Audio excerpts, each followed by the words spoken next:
these photographs were for the 70s, so if any member's traumatised with flares, 3-button waistbands, big lapels or big ties or platform shoes, the club can't be held responsible. Sorry, just a wee disclaimer, we don't get enough money to be sued.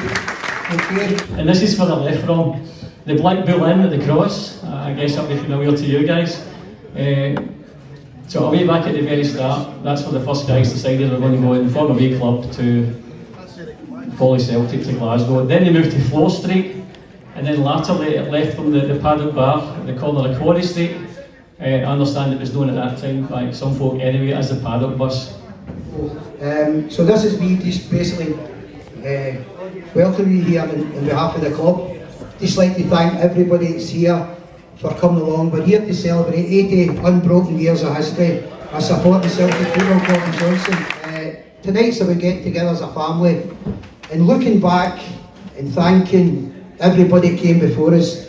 All the people that kept this bus going for 80 years basically. The Town Hall, or the Lyndhurst and sit and talk to Johnstone, or Kenny Dalglish, or Billy McNeil, or Tommy Burns, Paul McStay, I could go on and on. We were lucky to live through that era.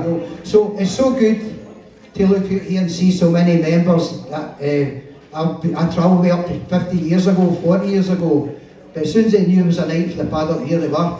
So I'd just like to thank you all. I know you've got your own personal journey in the bus, and I know you've been looking at the programme and looking at the boards, bringing back a lot of happy memories, all the friends you've met, all the funny stories. So I know we'll be doing that as the night goes on, catching up with everybody. So tonight you're very fortunate that Celtic have sent down that very same trophy that we beat Rangers with in penalty kicks recently. So I'd just like you to a wee bit of applause for the Scottish League Cup.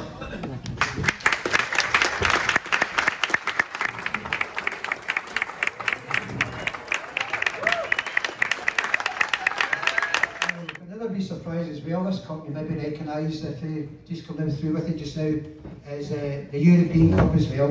So just round of applause for that as well. Just coming through now.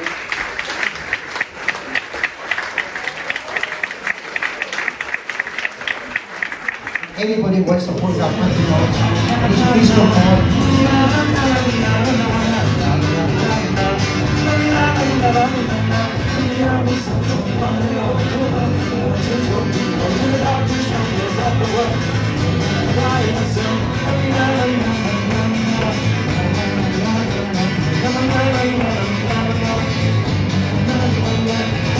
Circles everywhere, turning me and me to see. Why did you lead me astray? When she saw me falling,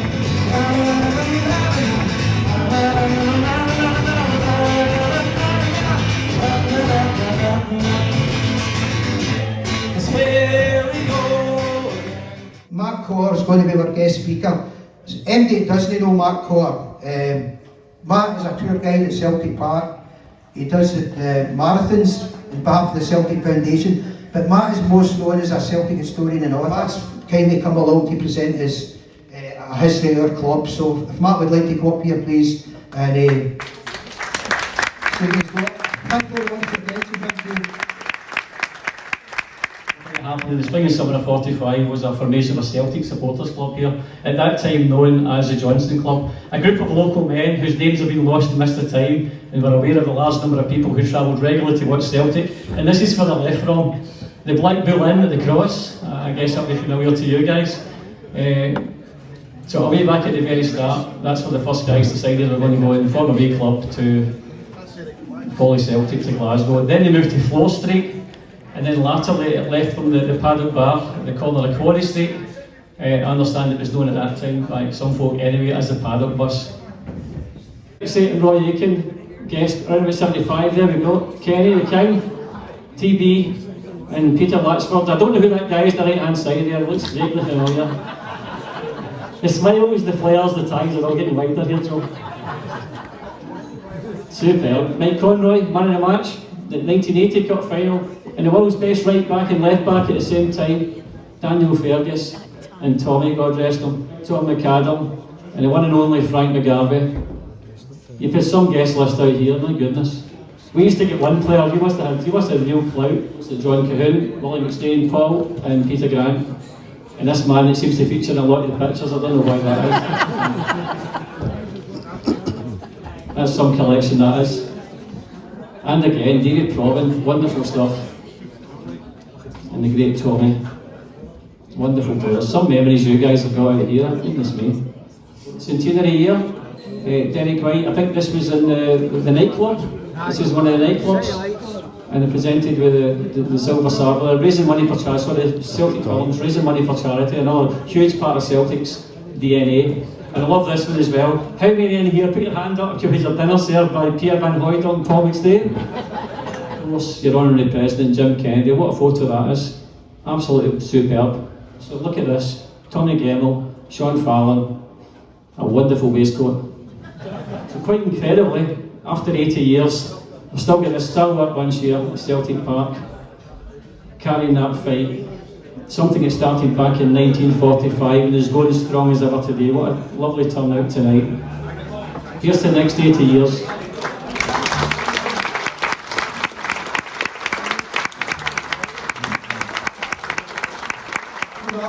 We're playing all over Scotland, but Don also travelled all around Europe, many trips to Europe. He went in, I don't know, at a convention he wasn't at, it was from Las Vegas to San Francisco, he went everywhere with Celtic. So this decision now, I know for Don to stop going to see his beloved Celtic, I know it's a very difficult decision, but I think Don knows it's the right decision. This was really his last appearance among us, his Celtic family. So I think it's at this time I'd like to show appreciation for Don, because I think to remember that Don is a treasurer's dream, because you know you're getting his £10 of her from every game, every week, you know. So as I say, I've sat beside Don for 39 years, and it's been a privilege. We can sing to the hymns, sing to the same hymn sheet, as you might say.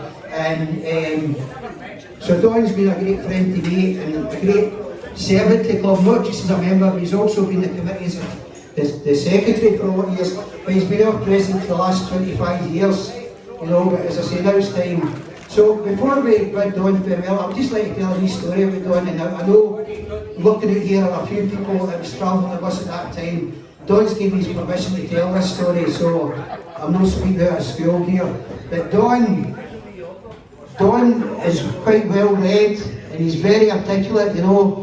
So it kind of stuns out the supporters bus, to be honest. But Don always likes to do things properly. It's a very famous occasion, back in the days before mobile phones and etc.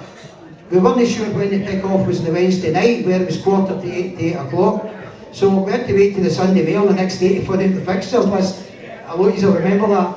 So Don stood up in front of everybody and said, "Ladies and gentlemen, I can't tell you the time of the bus at the moment because there's too many imponderables at the moment." Well, I think that was the first and last time I heard the word imponderables, and I think we all had to look. We couldn't Google it, we didn't have a mobile phone at the time. So it was funny later on in the back of the bus when I heard guys chatting. One was saying, "Are you going to the pub tonight, big man?" "I don't know, there's too many imponderables at the moment." So Don, if you've done nothing else in the bus, you raised the IQ at bus by about 50%, you know. So it's just a wee story. We'll not tell the story of you selling your own ticket one night when he says, "I've got a spare ticket, anybody want it?" And he put it after he sold it, he says, "I've not got a ticket." So I think, if I remember right, Don, you squeezed in with one of my boys at the turnstile, if I remember right. So that famous occasion, Don done that. So there's many stories with Don, and it's obviously in a jocular manner. You say, if you don't get slagged, you're not part of the crowd, as I say. But in a serious note, I'm sure everybody in here would wish Don all the best in his health struggles. We hope he concentrates on himself and hopefully gets better. But everybody sends their very good wishes here. And I'm sure if Don at any time feels he can come back in the bus, he'll be welcomed with open arms. And Brian might not take his bus fare, but the word there is might. He might not take the bus fare. I'm not promising anything. So I'd just like everybody to show their appreciation for Don and thank him for all his service. The members have been fantastic for us. A few years ago we were in dire straits, really in dire straits, and really struggling for members and money. I met an ex-member on the bus, and the member says to me, "How's the bus doing?" I hadn't seen him for long. He didn't ask how I was doing. He says, "How's the bus doing?" And I said, "We're really in a bad way." So he put his hand in his pocket and gave me the money. his pocket. Now he says to me, I'll phone you that night and I'll give me your bank details and I'll put money into the bank, a standing order into the bank. And once the club's back on its feet, I'll cancel the standing order, okay? So he paid that for a long, long time. But finally, from then on, we turned the corner, we started gaining members, and we've built up a good bank book. By the way, the guy's name that puts on his pocket is Frankie Walsh. He's here tonight. He's up the back. So I know you know Frankie. That was Frankie Walsh that did that. So, prize tonight, which is donated by Michael Shalley through the disabled group at Parkhead, and Alexis Dobbin kindly donated this. It's a Celtic strip, all the autographs on it, in the box, with the authentication certificate inside. So that's your first prize. It's John Armour. I know John's here tonight. Now the second prize tonight, so it's a tour and dine for 4 people. Brian McGarry. The third prize, a wee bit different. Prize is a day's sailing for 2. It is Jim McFadden. Now the last prize, this is a wee bit left field. This one's a wee bit different, but we couldn't turn it down. It's one of the boys works, it's his work, and the sponsors and money, they don't want to be advertised who they are, but they've kindly given us, it's a day's hospitality for 4 at St Munn Park. Now, you may be looking, it's a Celtic game, but it's still a great event. By all accounts, the hospitality at St Munn's first class, so you're probably there for about 12 to about 6 at night, winding down. The only drawback is you go to watch St Munn for an hour and a half, but it's still a great prize. So, Jerry Mooney, ready to go, Jerry?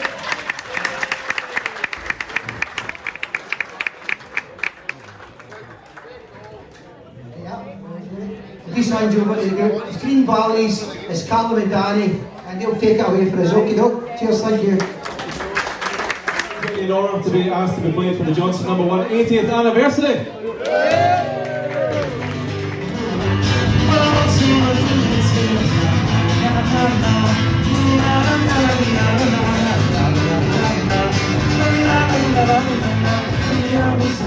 Yeah.